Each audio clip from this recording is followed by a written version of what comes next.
Le Seigneur soit avec vous. Évangile de Jésus-Christ selon saint Marc. Gloire à toi, Seigneur. En ce temps-là, tandis que Jésus sortait de Jéricho avec ses disciples et une foule nombreuse, le fils de Timée, Bartimée, un aveugle qui mendiait, était assis au bord du chemin. Quand il entendit que c'était Jésus de Nazareth, il se mit à crier « Fils de David, Jésus, prends pitié de moi !» Beaucoup de gens le rabrouaient pour le faire taire, mais il criait de plus belle « Fils de David, prends pitié de moi !» Jésus s'arrête et il dit « Appelez-le !» On appelle donc l'aveugle et on lui dit « Confiance, lève-toi, il t'appelle !» L'aveugle jeta son manteau, il bondit et il courut vers Jésus. Prenant la parole, Jésus lui dit « Que veux-tu que je fasse pour toi ?» L'aveugle lui dit « Rabbouni, que je retrouve la vue. » Et Jésus lui dit « Va, ta foi t'a sauvé. » Aussitôt, l'homme retrouva la vue et il suivait Jésus sur le chemin. Acclamons la parole de Dieu. Louange à toi, Seigneur Jésus. Que cet évangile efface nos péchés. Alors, vous voyez, quand on lit les textes, l'art de lire la Bible, c'est de mettre en relation les textes les uns avec les autres. C'est particulièrement valable pendant la liturgie, pendant nos Eucharisties, mais aussi pendant les vêpres, les laudes, etc. C'est valable aussi quand vous lisez la Bible. Plus on lit la Bible, plus chaque texte devient inspirant, c'est-à-dire qu'il nous renvoie à l'un et l'autre des textes, soit de l'Ancien Testament, soit du Nouveau Testament. Et c'est comme ça que se lit l'Évangile, entre autres. Donc là, l'Évangile, on pourrait rester en quelque sorte comme fasciné par le miracle. Mais si saint Marc nous rapporte ce miracle, c'est toujours en lien avec ce qui est évoqué dans l'Ancien Testament. Donc, en réalité, vous voyez, ce qu'il nous faut entendre ici, c'est que cet aveugle-là, nous dit la liturgie, on va la suivre, cet aveugle-là, en réalité, nous renvoie à l'aveugle dont il est question chez Jérémie. Cet aveugle représente ce dont Jérémie nous parlait, c'est-à-dire ce reste d'Israël, c'est-à-dire ce groupe de fidèles qui méditent l'événement du salut, qui vont même l'écrire et qui vont appeler le peuple à précisément revenir vers Dieu, à commencer par eux. Vous voyez, cet aveugle, la première chose qu'il fait, c'est pas Jésus, regarde-moi. Non, non. Il dit Jésus, prends pitié de moi. Est-ce que tous les matins, nous commençons la journée en disant Jésus, prends pitié de moi, fils de David, prends pitié de moi. Voilà, vous voyez à quoi se reconnaît le chrétien. Il est humble. Il ne considère pas d'abord qu'il va avoir une journée où il aura raison en tout. Il sait qu'il est aveugle. Il sait qu'il est aveugle. Et donc, cet aveugle se précipite vers Jésus quand il l'appelle. Et Jésus lui demande « Que veux-tu que je fasse pour toi ?» Vous marqueriez cette phrase-là de Jésus dans votre coin prière, si vous en avez un, ce que je vous souhaite. « Que veux-tu que je fasse pour toi ?» Vous voyez, tout l'art aujourd'hui, c'est de retrouver la vertu de journée qui ne commence pas sans le Christ. Nous nous levons, nous nous rasons pour les hommes, nous faisons ce que nous avons à faire pour les femmes, je ne sais pas quoi, maquillons, je ne sais pas quoi. On va prendre le petit déjeuner, on part au boulot, et hop là, le bon Dieu, c'est le soir si j'ai encore un peu de force pour penser à lui. Comment voulez-vous que nous ne soyons pas ballottés de droite et de gauche par le monde si nous ne faisons pas comme cet aveugle qui nous rappelle que vous et moi, nous sommes aveugles, sauf que nous avons été baptisés et que le baptême, précisément, nous fait sortir de l'aveuglement. Il nous plonge dans la lumière du Christ. Et cette lumière, ce n'est pas n'importe quelle lumière, c'est cette lumière-là. La lumière du Christ, c'est la lumière de la résurrection. Nous savons, frères et sœurs, que depuis que le Christ est mort et ressuscité pour nous, il a visité le séjour des morts pour y déposer sa lumière. De sorte que lorsque nous sommes baptisés, comme Charline tout à l'heure, elle est là, voilà, quand Charline sera baptisée, nous allons la plonger, la tradition le dit, dans la mort et dans la résurrection du Christ, c'est-à-dire nous allons la plonger dans la lumière pour précisément que dès maintenant, avec l'aide de son papa et de sa maman et de son parrain et de sa marraine, elle puisse elle-même vivre dans cette lumière tout en sachant qu'elle en a viscéralement besoin, spirituellement besoin. Et cette lumière, frères et sœurs, il faut que nous la portions pour Charline tous. Seigneur, prends pitié de moi, pécheur. On va le redire tout à l'heure. Agneau de Dieu qui enlève le péché du monde, prends pitié de nous. Vous voyez ? Et ça n'a rien de dégradant. Non, c'est l'humilité qui fait que je ne suis pas le centre du monde. Aujourd'hui, on vit dans un monde complètement individualisé, égocentré, qui fait que je suis le règne du monde qui est le mien. Résultat, eh bien, je rends tous les autres esclaves de mon monde. Le Christ nous ouvre un autre chemin. Encore faut-il que nous vivions consciemment dans sa lumière et qu'ensuite nous allions jusqu'au bout, c'est-à-dire qu'une fois que l'aveugle a retrouvé la vue, il se met à suivre Jésus. La fin, vous voyez, nous, spontanément, on se dirait « Ah bah super, c'est la joie parce qu'il est guéri, tout va bien ». Non. Le texte va jusqu'au bout et il suivait Jésus. J'ai reçu ce matin un petit mot qui m'a inspiré, que je vous livre, et qui me disait, dans le fond, l'aveugle, quand il se laisse regarder par Jésus, comme il est dit dans l'Évangile, en fait, Jésus lui donne son propre regard. Jésus lui donne son propre regard. Et regardez bien, nous qui avons été baptisés, normalement, nous sommes appelés à regarder le monde avec le regard de Jésus qui nous habite. Et Charline sera invitée à cet exercice-là. D'accord ?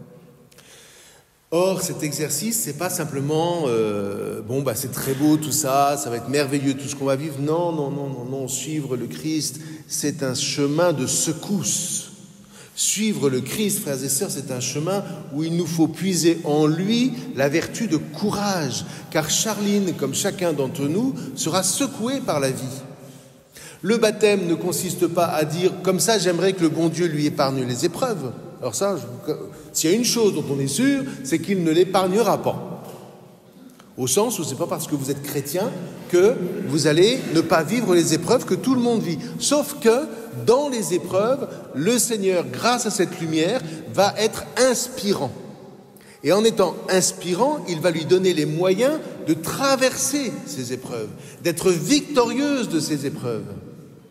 Et en étant victorieuse de ces épreuves, il va lui donner de grandir. Donc, la foi chrétienne, c'est pas simplement savoir en gros le credo.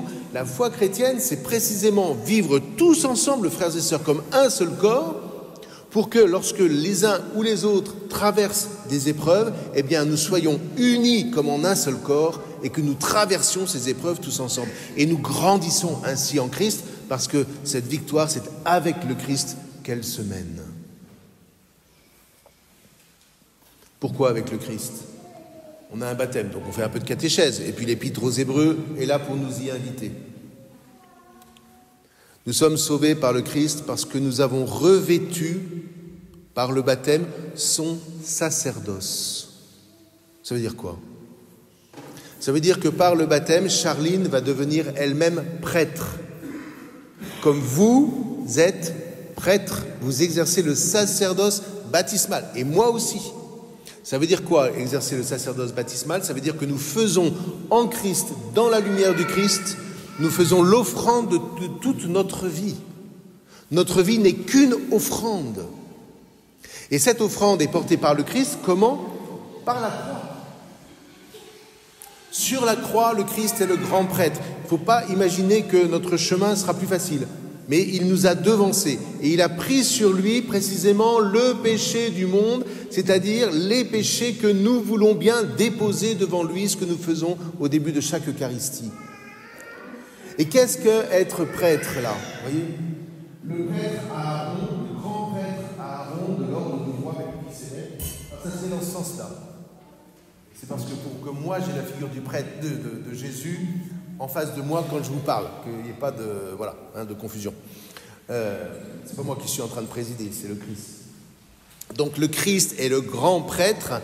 Ça veut dire quoi? Le grand prêtre Aaron offrait des victimes extérieures à lui-même et il espérait au nom du peuple le pardon de Dieu. Ce que fait Jésus, c'est qu'il n'offre pas une victime extérieure à lui, il s'offre lui-même volontairement en victime sainte. Et ce faisant, ce n'est pas simplement quelqu'un qui avait des lubies. Écoutez bien, il est grand prêtre selon l'ordre du roi Melchisédek. Pourquoi? Parce qu'il est souverainement libre. Et que veut dire être libre, frères et sœurs? Être libre, ça veut dire qu'au moment où Jésus pourrait, il l'a dit à Pilate, pourrait envoyer les anges, l'armée des anges pour le protéger, il décide de ne pas faire cet appel-là. Pourquoi? Parce que s'il avait fait cet appel-là, ça aurait répondu au mal par le mal. Ça s'appelle la guerre.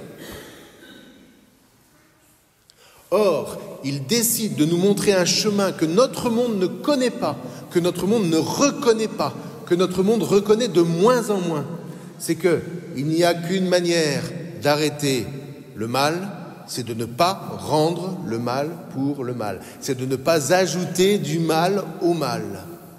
Si au moment où, parce que tu as un grand projet, mais que ce projet passe par la velléité de faire du mal à quelques-uns, on appelle ça les dégâts collatéraux.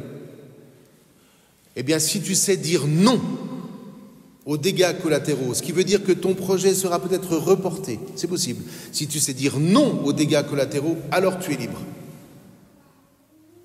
C'est ça la liberté du Christ. Je refuse d'ajouter du mal au mal. Ça, c'est la vraie liberté. Vous voyez? Et Dieu sait, vous voyez bien que c'est un combat. Imaginez que vous soyez vraiment tenté. Allez, c'est pas grave. C'est pas compliqué. La question m'a été posée par un Gazar cette semaine. Ils ont rencontré un chef d'entreprise qui leur a dit, je vous cite, si vous êtes en train à un client de vendre un produit qui est mauvais et vous savez qu'il est mauvais parce qu'à un autre client, vous vendez un produit qui est bon. Eh bien, pour la santé de l'entreprise, vous continuez à vendre le mauvais produit au client. Ça date pas d'hier, ça date pas de 3 siècles, ça date d'il y a 1 semaine. Et les gars de l'aumônerie sont venus me voir en me disant, il faut penser quoi? Je dis, je vais vous apprendre quoi penser parce que ça coupe le souffle d'entendre des trucs pareils. Mais c'est le monde de l'argent. C'est l'argent qui prime d'abord. C'est l'argent roi. Encore une fois, je vous répète, le problème n'est pas d'avoir de l'argent ou de ne pas en avoir. Vous avez le droit d'être richissime. C'est pas un problème. Mais si l'argent devient roi dans votre vie, vous êtes foutu. Le Christ est notre lumière parce qu'au moment où nous sommes, je vous répète, où Charline sera tentée de commettre le mal, un petit mensonge par exemple, d'accord, pour pas être puni. Ah non, c'est pas moi. Pourquoi un mensonge, un tout petit mensonge, s'il n'est pas corrigé tout de suite, avec miséricorde, mais s'il n'est pas corrigé tout de suite, détordu tout de suite, il prend toute la place, et une fois que les mensonges sont installés, tu peux courir. Est-ce que vous comprenez l'enjeu pour nous tous? Voyez? Eh bien, voyez, le Christ nous sauve. Pourquoi? Parce que si nous sommes attachés à lui, si tous les matins nous nous présentons devant lui humblement en lui disant « Seigneur, prends pitié de moi pécheur, mets-moi dans la lumière », c'est pour que précisément nous voyons tous les pièges qui pourraient nous être tendus et que, en lui, avec lui, par lui, parce que nous nous nourrissons de lui au moment de l'Eucharistie, nous sachions trouver la force de dire non. Alors nous sommes libres. Vous voyez? Et vous voyez tout le boulot qu'il nous reste à faire. à vous et à moi. Et pourtant, cet élan-là, c'est un véritable élan. Et quand on est dedans, il y a des choses qui nous secouent parce qu'on aimerait bien, et puis le Christ est là, il est vraiment là, et grâce à cette présence, nous arrivons à traverser l'épreuve. Eh bien, que le Seigneur nous l'accorde, cette grâce, dans l'Eucharistie, et puis surtout qu'il l'accorde à Charline, Agnès, Marie, qui va recevoir ce baptême. Et j'espère que le parrain et la marraine, je ne vois pas la marraine, elle est où? Ah voilà. Vous voyez votre rôle, voyez, qui n'est pas un rôle moral. Le rôle, il est spirituel. Attache-toi au Christ, attache-toi à l'Église. Et avec toi, tu vas voir que tous tes petits combats, vont devenir de grandes victoires. Demandons au Seigneur cette grâce. Seigneur, nous sommes cet aveugle sur le chemin, comme dit le chant. Guéris-moi, fais-moi regarder le monde avec tes yeux, avec ton regard. Et donne-moi, dès que le mal se profile à mes oreilles, dès que mon mauvais penchant se laisse prendre au jeu, corrige-moi, Seigneur, dans ta miséricorde. Et donne-moi dans ce monde d'être ta lumière. Amen. La joie du Seigneur.